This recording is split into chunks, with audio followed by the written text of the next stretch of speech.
The Man Who Would Be King. Chapter 1. The Plan. India was a wild, strange, and dangerous place when I worked there as a journalist many years ago. It was even wilder, stranger, and more dangerous than it is today. It was the kind of place where you never knew what was going to happen next. It was a place where people lived by laws that nobody could understand, and where you could be suddenly rich or suddenly poor, and then suddenly rich again. You could be a beggar one day, a prince the next, and then a beggar again. All sorts of strange people came from England to try and make money there, and they found very unusual ways to make it. There was enormous wealth in India, and if you could find a way to get some of it, you could live very well. If you couldn't find a way, you would live very badly indeed. Begging is not fun. At the time that my story begins, I wasn't a beggar, but I was certainly not a prince. I was traveling to Mahau from Ajmer on the train, and because of lack of funds, I had to travel in third class, which is not very nice. There are no cushions on the seats, and the passengers carry their food in bundles and pots and drink water from the roadside. In summer, when it is really hot, third-class passengers are sometimes carried out of the carriages dead. I was the only person in the carriage until we reached Nazirabad, when a huge Englishman in shirt sleeves came in and began to talk to me. He was also a traveler, and we shared stories of our past adventures. He then wondered how he could send a telegram to his friend, who was in Ajmer, because he only had enough money for his dinner. I had no money at all, and although I would be paid when I reached Mohau, there was no telegraph office there, so I was not able to help him. "Did you say that you would be traveling back along this line soon?" asked my big friend. "In about 10 days, I replied. "Can't you make it 8? My business is urgent." "I can send your telegram for you in 10 days' time if that will help you," I said. My fellow passenger thought about it for a moment. "My friend is traveling from Delhi to Bombay on the 23rd, so I don't think the telegram will reach him in time, but perhaps there is another way. He will pass through Marwar Junction early in the morning of the 24th, and you might be returning through there at about that time. Do you think you could be there to give him a message? If I don't tell him where I am, he won't know where to go." I thought that this might just be possible. "All you have to say to him is, 'He has gone south for the week.' He'll know what that means. He's a big man with a red beard, and he'll be asleep in a second-class carriage. Just wake him up and tell him the message." I said that I would do it if I could, and then he told me that he was on his way to Dagumbar because he had heard that the Rajah had done something bad. His plan was to blackmail the Rajah by pretending to be a journalist and threatening to publish the story in his newspaper. People like him generally lived a hard life and died suddenly. I kept my promise and was at Marwar Junction on the 24th. I found the red-bearded man in a second-class carriage, woke him up, and told him the message. "I am to tell you that he has gone south for the week." The red-bearded man rubbed his eyes. "That's just like him. Did he say I was to give you anything? I won't."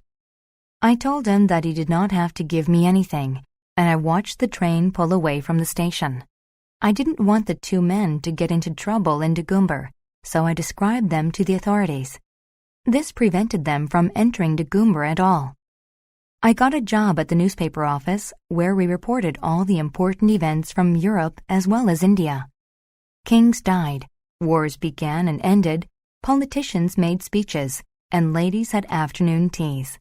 During the hot summer, the only things that happen in India happen in the hill towns, where it is cooler, and nobody comes into the office where I work. One hot summer Saturday night, I was in the office alone, waiting for a telegram about a sick king so that the paper could be up to date with the news before it was printed. It was a very black night, with a westerly wind blowing in hot air from the desert. I was surprised to see two men wearing white clothes come into the office, and when they saw me, they laughed.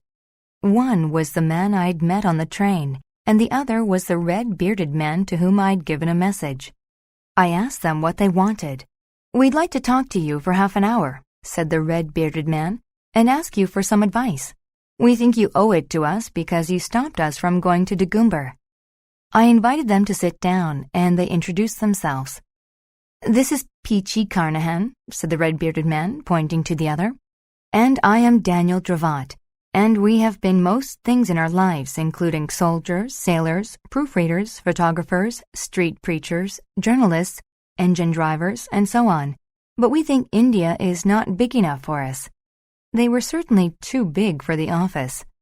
Dravat's red beard filled half of it, and Carnahan's shoulders filled the other half. "We don't like all the laws that the government makes," said Carnahan, "so we are going away to be kings, and we have signed a contract that we will not drink alcohol or go near any women until we are kings. It is alcohol and women that give us most trouble and stop us from getting ahead." I thought they had been out in the heat and were affected by the sun, but they were serious, and Carnahan continued to tell me their plan. "There's a place to the north of India called Kafiristan, where no Englishman has ever been, and where the people are always fighting each other. We will teach one of the tribes to have a proper army, and then overthrow the king and take his place and establish a dynasty." "You'll never get there," I said. "No Englishman has ever crossed Afghanistan because of its wild mountains and even wilder people." Despite my warning, they wanted to look at maps. So I gave them some, as well as an encyclopedia and some other books, so that they could read about Kafiristan. I sat and smoked and watched them for a while and then went home, leaving them with the books. "Come to the market tomorrow," they said as I left, "and we will say goodbye to you then." "You will never get past the border," I repeated. "Stay here, and I will try to find you some work." "No, we are going," said Carnahan, and he showed me the contract they had made as proof that they were serious. Chapter 2. To Kafiristan and Back. I went to the market the next day. It was a place where all the nationalities of Central Asia come, as well as people from all over India, and where you could buy ponies, precious stones, cats, sheep, and hundreds of other things, many of which don't even have names in English. A priest approached me, carrying a child's toy, and his servant walked behind him, carrying a heavy basket full of children's toys. Everybody laughed at them, and a horse trader told me they were mad. He is going to Kabul to sell the toys to the Amir, but I think that he will have his head cut off. "God protects the mad," said an Uzbek, "and they always bring good luck." The Uzbek shouted to the mad priest, "Where do you come from?"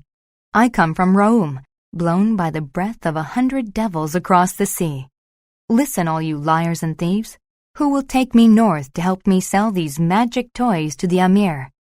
God will protect you if you protect me."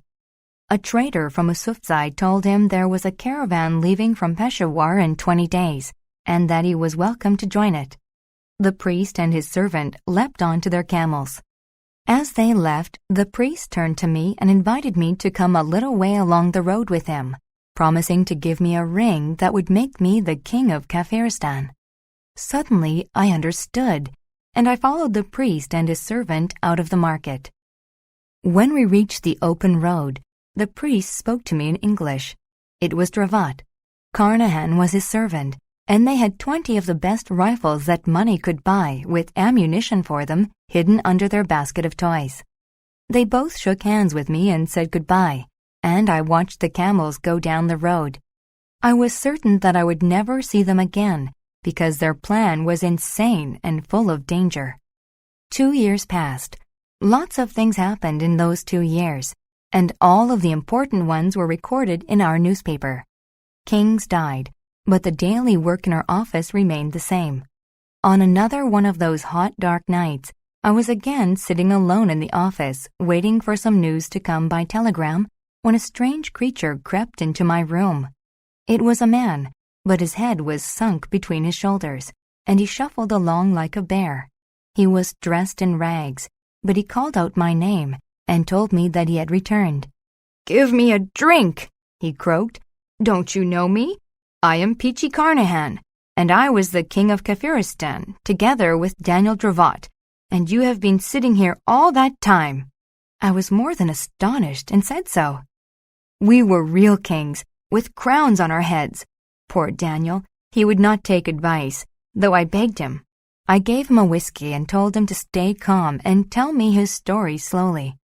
"I am not mad," he said, "but you need to look into my eyes, or I will forget." I saw his hands, and they were like bird claws, with a strange scar on the back of each. Then I looked into his eyes. "You left the market on your camels with Dravat dressed as a mad priest, and you were his servant. Can you remember that?" I asked. "Yes, and we joined a caravan, but we left it before Jagdalak, because we heard that the roads to Kafiristan were good from there. We dressed in all sorts of strange clothes. Dravat burnt off half his beard and shaved his head into strange patterns. We went into the mountains, which were tall and black, and they always fought each other." I looked at him strangely and said to him slowly, "Here, have another glass of whiskey." He continued, "After a while our camels could go no further. We killed the camels, but first we unloaded the guns and ammunition, and when 2 men came along with 4 mules, we killed one of the men. The other one ran away, leaving us the 4 mules. So we put the rifles on the mules and went further into the mountains." Dravat sang as he went along, but I was afraid and begged him to stop. Dravat wouldn't stop, saying that if a king could not sing, it was not worth being a king. We marched through the mountains with our mules and our guns for 10 cold days, and then we came to a wide valley. The mules were almost dead, so we killed them and sat on the boxes of guns. 10 men came running into the valley carrying bows and arrows and chasing 20 men with bows and arrows. We could see that this was an opportunity to start the business of becoming kings. We took out our rifles and began to shoot at the 20 men and killed most of them. Then the 10 men fired an arrow at us, but Dravat fired a bullet over their heads, and they all fell down. Dravat walked over to them and began to kick them, and then he shook hands with them in a friendly way. He made them carry the boxes of guns across the valley and up a hill to their village, as if he were already their king. In the village, there were some very large carved rocks, and Dravat stood in front of the biggest one, opened his mouth, and pointed down it. One of the men offered him some food, but he refused. Another man offered him food, but he refused again. Then the oldest and most important-looking man in the village offered him some food, and he accepted it. That's how we came to our first village, as if we had tumbled out of the sky. But later we tumbled from one of those rope bridges, and you can't laugh much after that. "Have some more whiskey," I said to him, "and tell me how you became kings." Chapter 3. Carnahan tells how he became a king. Dravat sat by the large rock every day, and the people in the village came to worship him. Then some other people came into the valley. Dravat and I shot them before they knew what was happening. We ran down into the valley and up the other side and found another village, and all the people there were afraid of us. Dravat made the 2 villages work together in the valley, digging up the land, and we began to learn some of their language. We chose 20 good men and showed them how to use a rifle and make a military formation. They were our army. Then we went into the next valley and found another village, which was very poor because the land was too rocky. So we took the people from there and gave them some land in the good valley. We found another valley, but the army was afraid to go there, so Dravat shot one of them, and the others were suddenly more courageous. We made friends with the people, and Dravat left me there while he searched for more villages.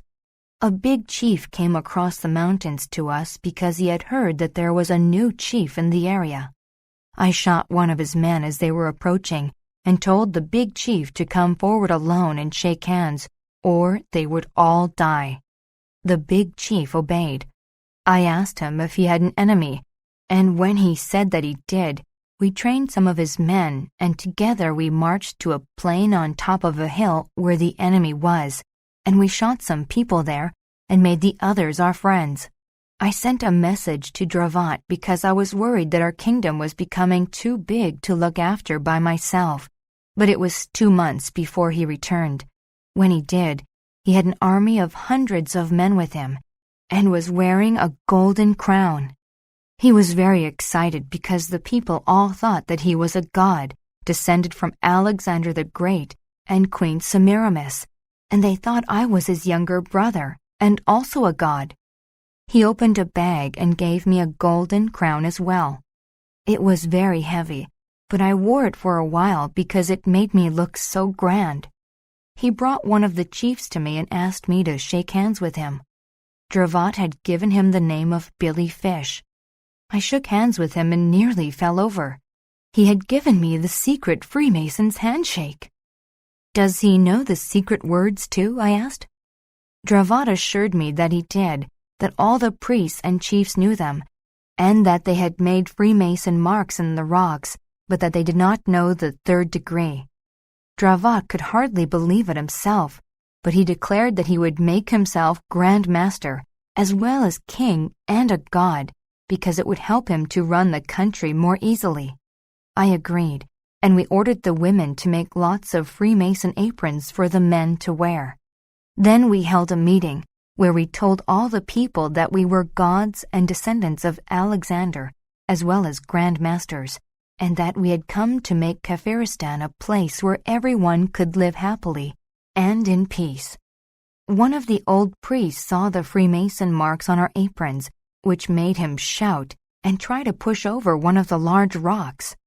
It was very frightening because I thought he was going to reveal that we were frauds. But when he and his friends pushed over the stone and cleaned the bottom of it, we could see the ancient Freemason mark on the stone. It was exactly like the one on our aprons.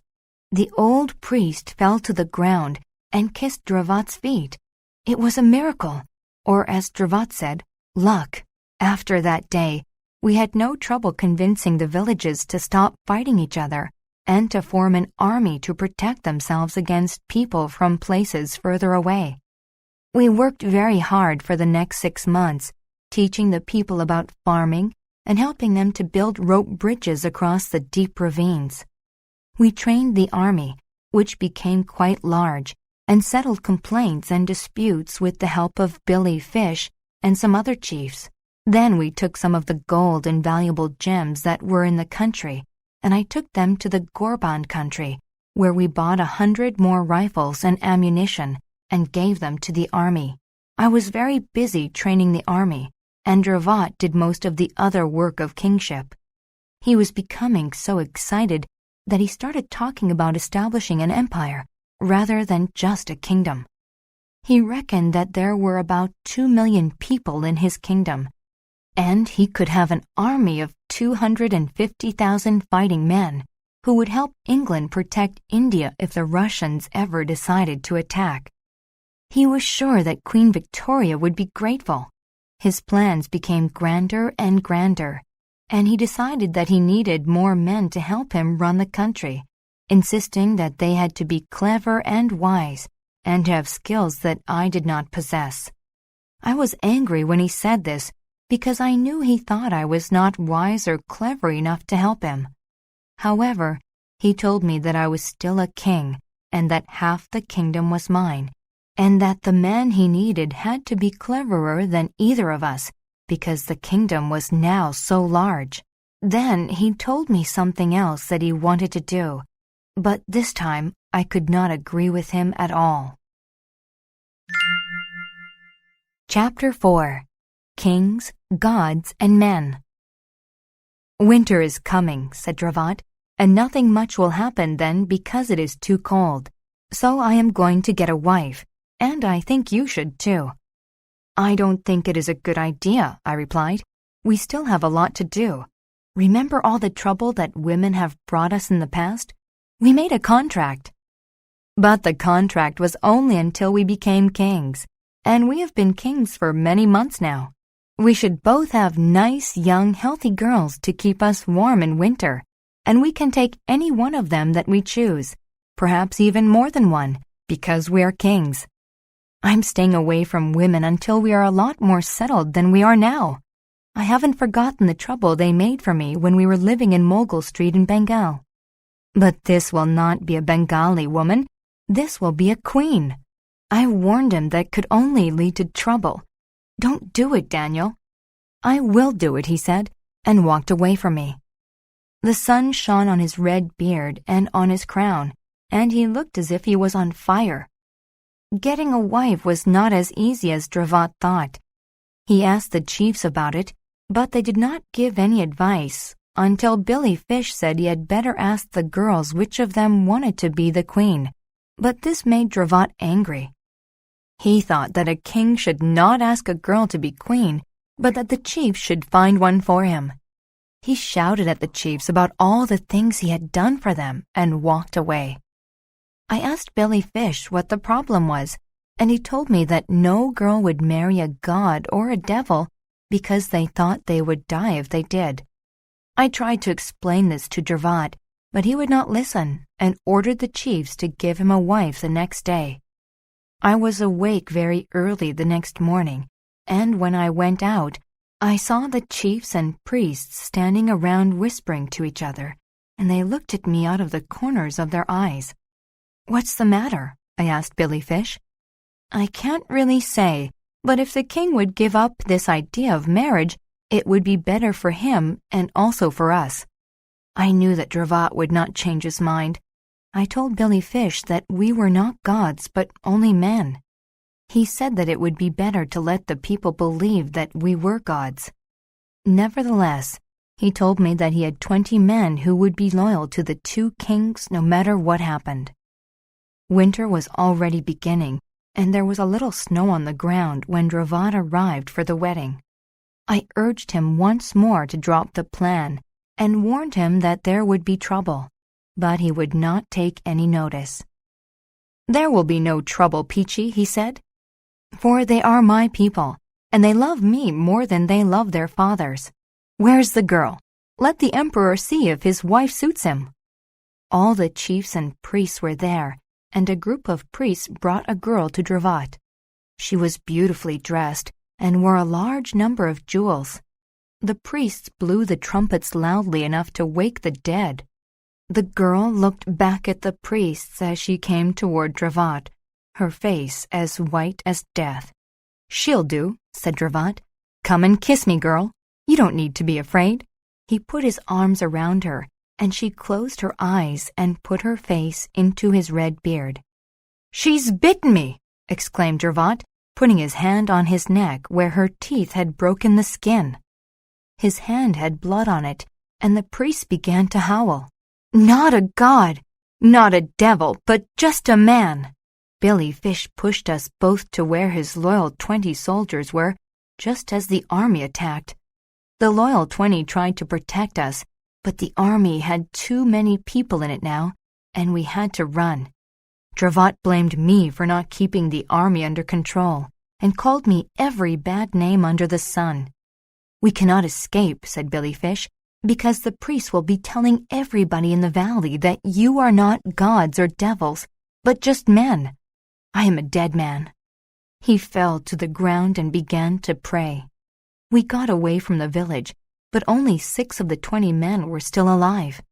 It was very steep country, and when we came to a village, the people there began to shoot at us because they had already received the priest's message. A bullet hit Dravat in the leg, and this woke him up. "It is my fault, Billy Fish. You get away from here and save yourself. And you go too, Carnahan. They may not kill you." But Billy Fish would not leave us, and I would not leave Dravat either. We told the last 6 men that they could run, and they did. Then Dravat, Billy Fish, and I walked to the village, where trumpets, drums, and horns were making a lot of noise.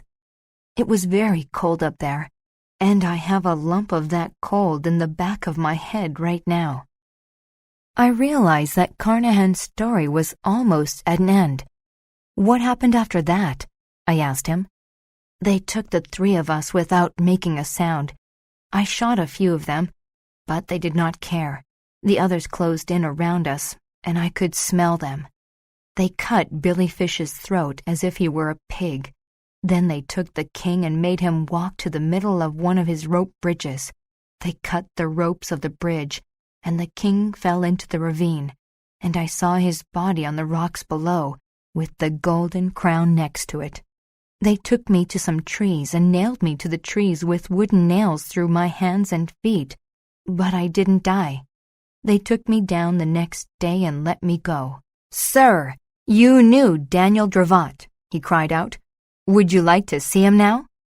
He reached into his loose clothes and brought out a bag, from which he pulled a red bearded head and a golden crown, which he placed gently on the head. I shuddered, for it was strange to see the head of a man you had once spoken to when he was alive. "I must go now," Carnahan said quietly. I gave him a bottle of whiskey and a little money, put him in my carriage, and drove him to a hospital. The next day he died, and nobody ever saw the head of the king or his crown again.